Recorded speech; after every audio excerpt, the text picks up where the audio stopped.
Kwa yuko kahawa, where are you? Si ukuja pahali mambo ya watu yako yanazungumziwa. Kazi gani nyingine huko naye?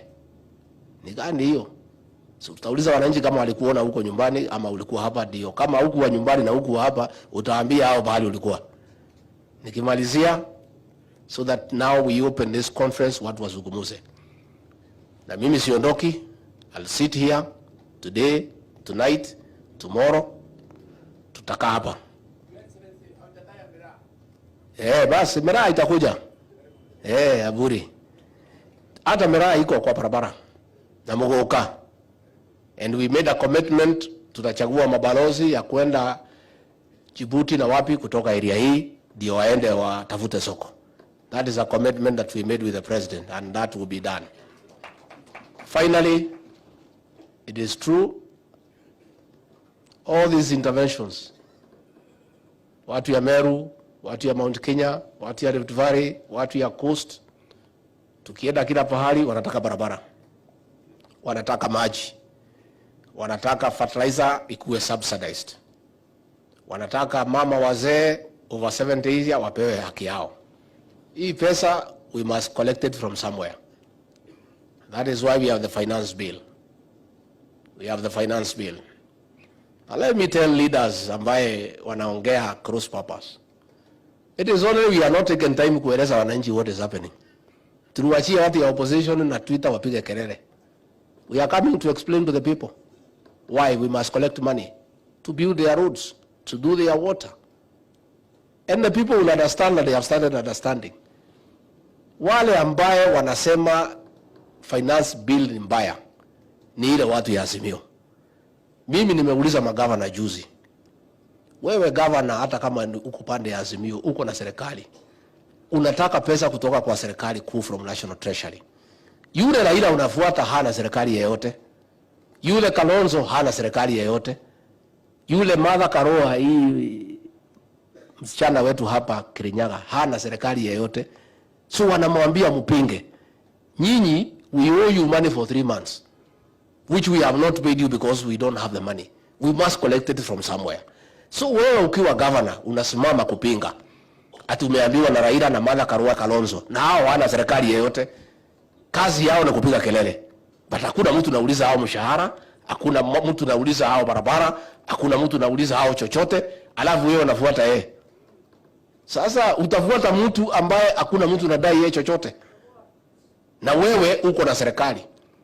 We owe these governors 94 billion, which they need to pay salaries, to build roads, to buy drugs in hospitals. If we don't collect this money, and the law says the money will be paid by Kenyans, that is the law. Tusipochukua hiyo pesa tutatolea nyinyi wapi? I am very happy that the leadership, especially of this region where we come from, is all aligned. Let us support the finance bill. Let us support the housing fund. Because watoto wetu tunasomesha, wanatoka kwa shule, hawana kazi. Mafundi wako wanashida pale kwa river, wanangoja. The whole housing thing has 2 components. The lesser component is getting houses for Kenyans to stop living in slums. That need is about 30%. But the whole component of housing, 70%, is to create employment for our young people so that they have work to do. Sasa wewe ukipinga na kwako constituency kumejaa vijana hawana kazi, tunataka kuwatafutia kazi, na hao vijana hakuna mtu anawaambia watakatwa chochote kwa sababu hana mshahara. So we are even telling wananchi hawa ya kawaida, don't bother about hii watu wanapiga kelele. Wewe hakuna mtu anakukata pesa kwa sababu huna kazi. Siku utapata kazi ndio utakatwa, so utapiga kelele wakati hiyo. But for now, siwacha tukutafutie kazi upate kukatwa. Si ndio? Yeah. It is the leaders who don't want to pay. Na lazima hii watu walipe, hii watu wote wako na suti hapa wamekaa hapa. Kawera, you must pay. Lazima.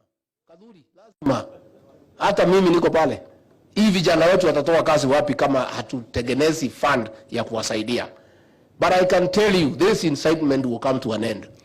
When we successfully pass a bill and it is enacted and implemented, Hao mahazo na waone hakuna mtu wako na shughuli na hawa. Watawachana na hiyo maneno.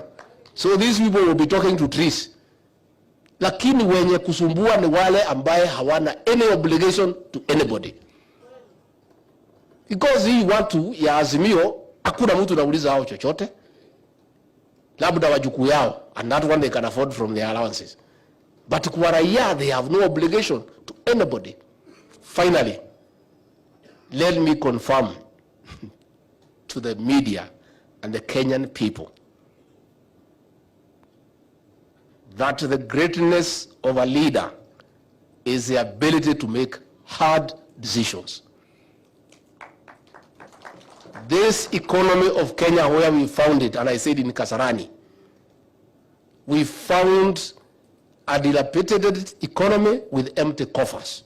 For us to turn around this economy and restore it to where Mwai Kibaki left us, President William Ruto and all of us who work under him must make hard decisions.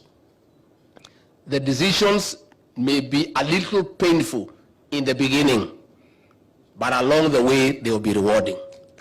And I want to confirm, this little noise and discomfort is okay for us. But I want to say that in another 2 years, the people of Kenya will know that President William Ruto and his government were right. And we are not scared.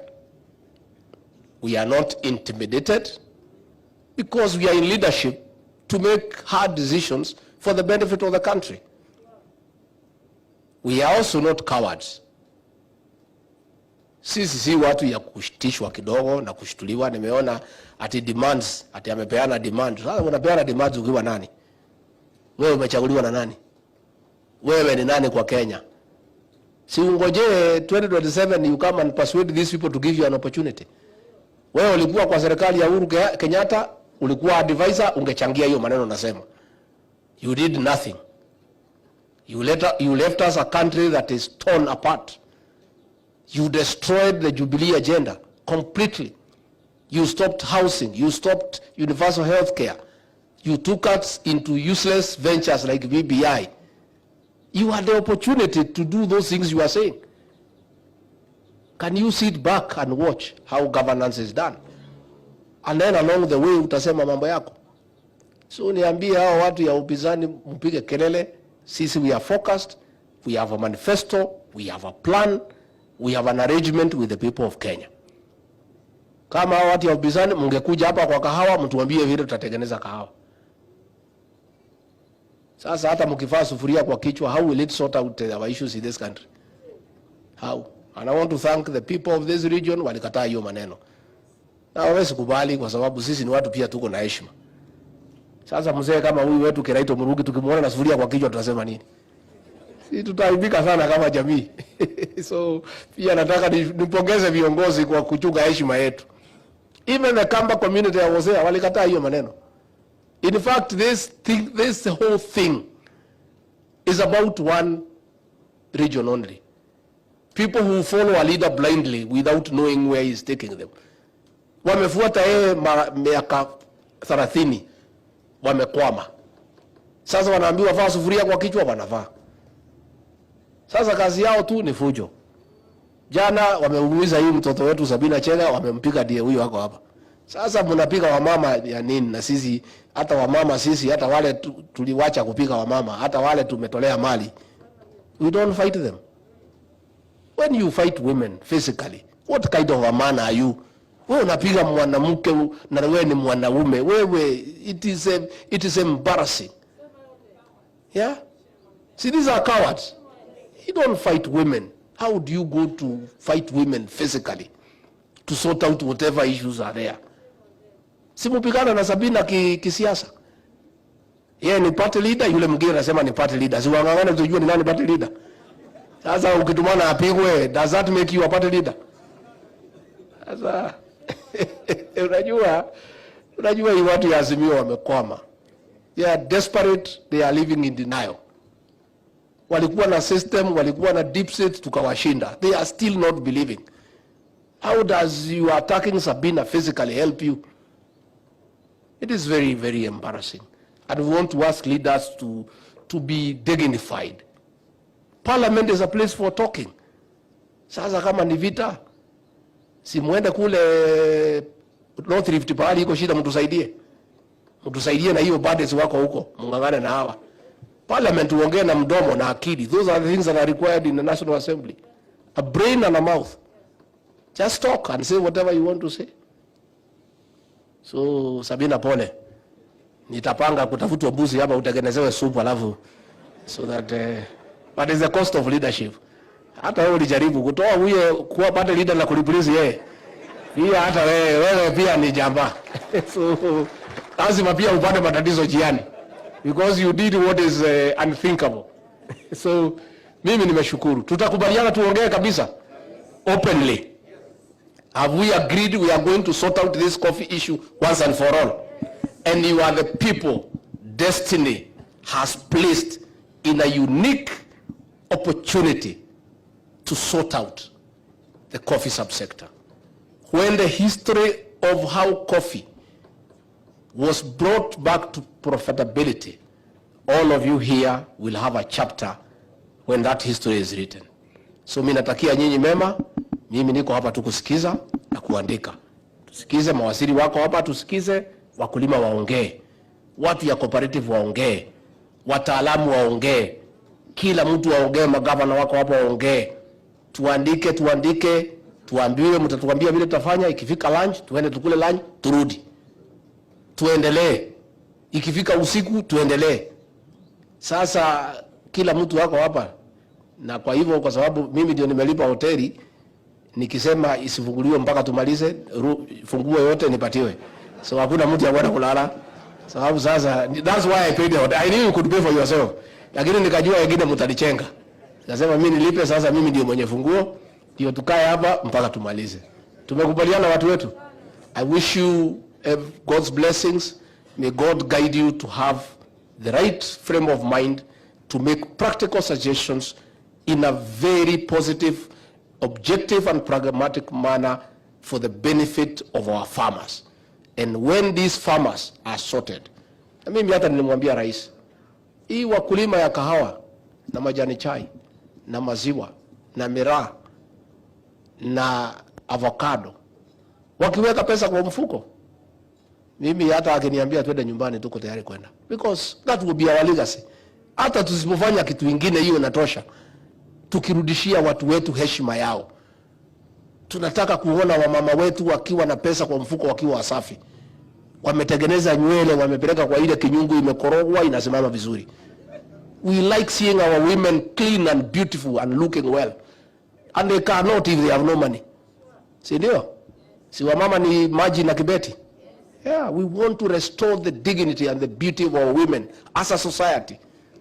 Tunataka hawa wazee aende kwa mfuko atoe 3,000 apatie bibi yake kwa sababu ya kumpenda bila kumuuliza anaenda kufanya kazi gani naye.